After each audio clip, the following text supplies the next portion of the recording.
Okay, let's continue with spatial temporal visualization. Like I said, I will start with an example. This is a very famous and important geovisualization in the history of cartography. It's called Charles Minard's map of Napoleon's disastrous Russian campaign of 1812. Okay, so this map, and the graphic is notable for its representation in 2 dimensions of 6 types of data. So in this very looks simple but very complex geovisualization, at least 6 variables or 6 types of data are included, and they're perfectly arranged within this very limited space. And the picture here I'm showing is the original version of this map, which is in French. So here is the English version of this geovisualization. These 6 variables include the number of Napoleon's troops. It is addressed by the weight of linear features in this geovisualization. Distance. The distance in this geovisualization is proportional to the real distance between cities. Temperature, you can say here at the bottom of this geovisualization, there is a table. There is a table showing you temperatures with different units. This campaign is called disastrous because Napoleon tried to invade Moscow, but on their way to Moscow, they encountered the winter of Russia. That's the reason why when they reach, that's the reason why. I mean, that's one of the factors why they failed. And you can say that the number of troops decreased a lot on their way to Moscow. And when they retreated from Moscow, look at this black linear feature. Less and less people survived the winter of Russia. Okay, so you can say that the temperature here, from October 18 to December 7th. So you can see the temperature also decreased a lot. And also date, right? Date is another variable here shown in this table. And the direction of travel, this is addressed by the direction of linear features. And location relative to specific dates, right? We can say all those cities, rivers, they are all addressed in this map. And I think the fancy part about this geovisualization is that time has been addressed perfectly in this map, given the technology in 19th century. Right? This map, this geovisualization was made in 19th century. Okay, time is addressed by different, of course, dates in this table, right? Okay, next one, today we have the support. We have the support from GIS system. We have the support from PC and also from hardware. This is how we address time. One of the ways to address time today in geovisualization. So this is a 3D representation of time. Okay, it's a very commonly used method, and this is so-called space-time cube. So when we're looking at this 3D geovisualization, it's a cube, and the bottom of this cube is simply a general purpose map, which is not very special. But the third dimension here, the vertical axis here, is used to address time. From 5 o'clock in the morning to around 8 o'clock during in the night, right? So how do we address time? We have this black trajectory of a person, which shows what this person does during the day from 5:10 to 8 o'clock to around 8 o'clock in the evening. So exactly, let's look at this trajectory, right? So 5:10 in the morning, he or she wakes up and travel to another location, looks like a gym because he or she swam there, right, in a pool, and get back home. Get back home at 7 o'clock, right? Get back home and maybe have some breakfast and go to his or her workplace and work from 8 o'clock in the morning to 5:30 in the afternoon and go to the restaurant, has dinner there, and go back home, stay home for the night, and maybe go to the bed and sleep and wake up the next day, right? So this is how we address time today. It's straightforward. We don't have to use two-dimensional geovisualization anymore. We don't have to use a table to show time and dates, okay? So space-time cube, it's a pretty important, concept for spatial temporal visualization today. And we have, of course, other methods, I mean, depending on your application, right? So here, we have change maps. And we have, for this example, we have six maps showing the same area at different time. The first one, 1973, 1990 until 2030. Obviously, this is a projection of the future, right? And the main character here is the red area, which is urban. So you can simply tell that these six small maps, they are trying to address time from 1973 to a time in future and to show you how urban areas expand during this time period from 1973 to 2030. So multiple small maps showing the same topic at different time points, right? And similarly, we can use the same method for political issues or political scenarios. So 2012, 2008, and multiple years to show you the distribution of supporting states for Democrats and Republicans in United States, of course. And we can also use one single map to show time, or not accurate to show time, to show the change by time, or to show the change across time. So here we have three chloroplast maps. They are showing different topics, but no matter what topics, each color here is for a specific change, or you can say a specific difference between two time points, okay? And the next, I want to talk a little bit about interactive user interfaces, because interactive maps or interactive visualization is pretty important, is a key factor or a key component of geovisualization. It is a major difference between traditional cartography and geovisualization.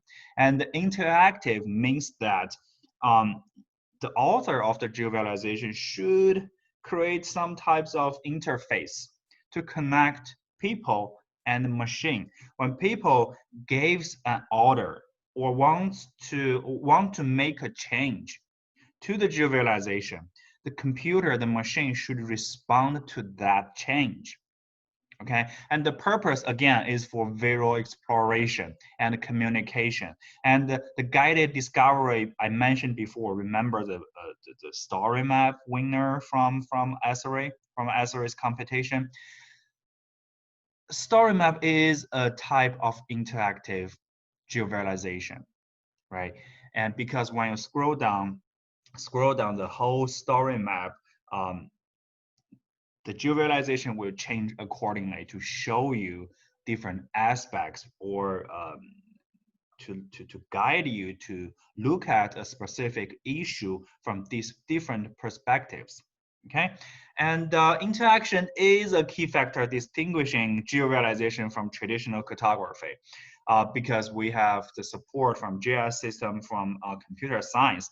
We can design very complex geovisualization, and we can also add human-machine interaction into our geovisualization. So we're interested in common interaction principles because we want to design an interactive geovisualization, and also how to design interactive user interfaces. Obviously, this part, they belong to computer science and a bit of psychology. You need to know how people will feel comfortable when they are interacting with computers. So basically, we have two methods to build interactive user interfaces. The first method or first category is called focusing individual views. It means that we will use, for a specific topic, we will use a single view, a single window, or a single instance to implement interaction. How to do that? We can use something called dynamic isolating, highlight a subset of data items. What does it mean? It means that, for example, when you are looking at an interactive geovisualization of Columbus area, so traditionally it should be just a general purpose map. But if you want to use individual view and use this method to add interaction into this general purpose map, you can do this. You can do this when your user is trying to highlight a specific block in Columbus or an area in Columbus. This area of interest should be highlighted using a specific color, or stand out from surrounding areas. No matter what, it should be isolated. It should be highlighted so it's emphasized. So this is a very simple way to do interaction. When you click a specific block or a building, it is highlighted. It's just that simple. It's a very simple interaction between human beings and machines. Another method here is more complex. It's called linking multiple views, which means that you should create multiple views addressing the same topic from different perspectives. When your user is changing one view, other linked views should change accordingly. Example would be this. This is a website called World Explorer. It's a website for you to do what? Let me consider. To say or to address different aspects of demography of the world. Okay. Now we have three views or three windows. Windows 1 here, our first view, it is a world map, right? Window 2, our view 2, we have scatter plot here. We have a scatter plot here. And the view 3, there is a bar chart here. Okay. And the topic for the first window is what? Let me say, population age. Population age. So when you change the content, of course, if you go to this website, you can go there from this hyperlink here I've provided here. If you change the topic of the first view from population age to other variables, the second view and the third view, they will change accordingly. Okay, for now, for this screenshot, in the second view, we can say here is a scatter plot between population ages 65 and above, elder people, versus population ages 0 to 14, young people. So here is the plot between young people and elder people. And each country here around the world is represented by a specific dot. So you can say that Nigeria is has a very young society. China is somewhere in the middle. Sweden and Japan, they have a lot of elder people. because they're at the bottom right corner of this scatter plot, which means they have very low percentage of young people and very high percentage of elder people in their society. And the third bar chart is trying to address the same problem from a different perspective. It's a bar chart for population ages 65 and above. You can see that here, the vertical axis is a percentage of elder people in a specific country. Japan is the winner, right? Japan is the winner. Japan is also addressed in this scatter plot. And it has been highlighted by a what? By a black boundary here, right? So again, Sweden is somewhere here. Also, a very, say, a very typical country with elder society. So yeah, besides these details, this website here, World Statistics Explorer or World Explorer, it's a very typical example of using multiple views to add interaction into your geovisualization. Okay. So, I mean, again, interactive user interfaces, the purpose of them is still to stimulate visual thinking. Okay, by highlighting a part of the geovisualization or by linking multiple views to use them to address the same problem, different aspects, or looking at the problem from different perspectives. You're trying to stimulate users' visual thinking, and you are using interactive user interfaces to avoid those two types of errors people would have when they're looking at your geovisualization. And next, I think this is also the last part of this topic. Geovisualization as a whole is the difference between usability and usefulness. Okay, so what's the definitions of them? Usefulness refers to the system's ability to achieve a specific goal. Usability is the effectiveness, efficiency, and satisfaction with which specified users can achieve specified goals in a software system. So usefulness is about yes or no. Can your system do something? Yes or no. If it is a yes, then the system has the usefulness. If you try to do something and the system, or say the geovisualization, cannot do it, then the usefulness is a no. There is no usefulness. But usability is beyond that. So firstly, you need to answer yes for usefulness. Your system can do something. Then we can talk about usability. If you can do something with pretty low efficiency, it's pretty hard to use, then the usability of the system is pretty low. If your system is very good at achieving the specific goal with high efficiency, pretty easy to use, user-friendly, then the usability of your system, of your geovisualization is pretty high. So in geovisualization, it's pretty hard to find a well-defined task because we're always trying to improve our geovisualization. Like I mentioned before, it's a process of iteration. So firstly, you need to make sure that the usefulness is there. And then you want to update and improve your geovisualization to increase the usability, to enhance the usability. So the usability testing is pretty important, especially when you're trying to make a geovisualization for the public. You want to show different versions of your geovisualization to the public and let them choose which one is the best to start.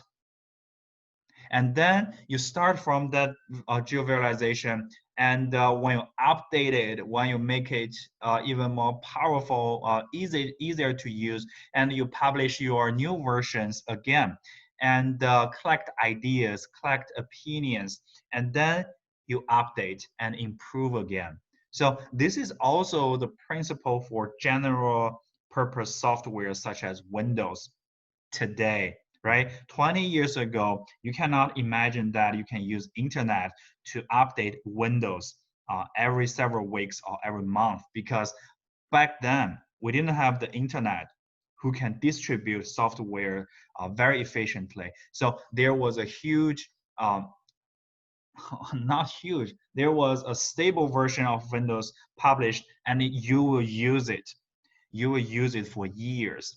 So usability testing and usability improvement in the past was pretty hard. But today, Microsoft or SRE, they will continuously collect our ideas, our opinions as users, and improve the usability of their software again and again, every several weeks, every several months, right? So today, when you're doing research, it's okay because your geovisualizations will probably only for yourself, right? So as long as you're satisfied with it, with them, it's fine. But if you're working for a company, you're developing a geovisualization for the public, you have to be careful with your audience. They have different ages. They are at different ages. They have different educational backgrounds. They are using different languages. You have to make sure that your usability, the usability of your geovisualization, is improved continuously. And also, this is a pretty hard process for a single developer or a single designer to finish, right? You collaborate with your colleagues, and you should also support for collaboration, right? Like I said, when you are collecting ideas and collecting opinions from your users, it's another type of collaboration. It's not collaboration between you and your colleagues. It's the one between you and users, right? But the purpose of yours is what? Is improving usability. Okay, that's all for the first topic of this class, geovisualization as a whole. And thank you.